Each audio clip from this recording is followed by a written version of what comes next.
ධෛර්ය වේශයෙන් වංචක එරිකා නොත්තප්පයෝ. යම් කිසි පාපක්‍රියාවක ඇලී සිටින්නකුට ඉන්දුරුවන ලෙස හිතවතුන් විසින් අනුශාසනා කරන අවස්ථාවලදීද මාපිය ගුරුවරාදීන් විසින් තර්ජනය කරන අවස්ථාවලදීද සමහර විට ඔහුගේ සිත්හි ධෛර්ය වේශයෙන් අහිරිකා නොත්තප්පයෝ පහළ වෙති. එයින් ඔහු කවුරුන් කුමක් කීවත් කුමක් කළත් මා කරන දේ එසේම කරමි යයි එහිම පිහිටා කිසිවකුට අවනත නොවී එය කරගෙන යන්නේය. මෙබඳු අවස්ථාවලදී අහිරිකා නොත්තප්පයන් ධෛර්යයේ වේශයෙන් පැමිණෙනුයේ ස්වභාවයෙන් ධෛර්යය හීන වූවන්ටය.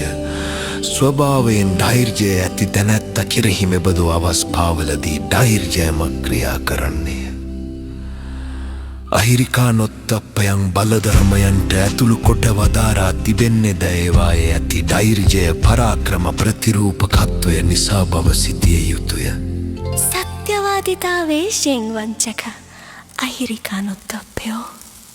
ලජ්ජාව හා බිය නිසා තමන්ගේ පව්කම් සඟවන්න වූ ජනයාගේ මධ්‍යයෙහි සමහර විට කෙනෙකු කෙරෙහි සත්‍යවාදිතාවේශයෙන් අහිරිකා නොත්තප්පයෝ පහළ වෙති.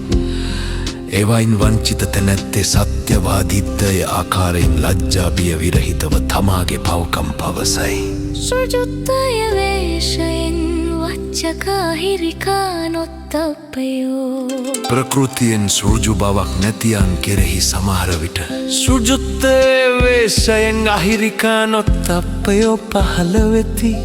ඔවුහු ඒ ලජ්ජාබිය නැති බව තමන්ගේ අවංකව යයි සිතා අන්‍යයන් සැඟවී කරන පව්කම් ප්‍රසිද්ධිය කරති.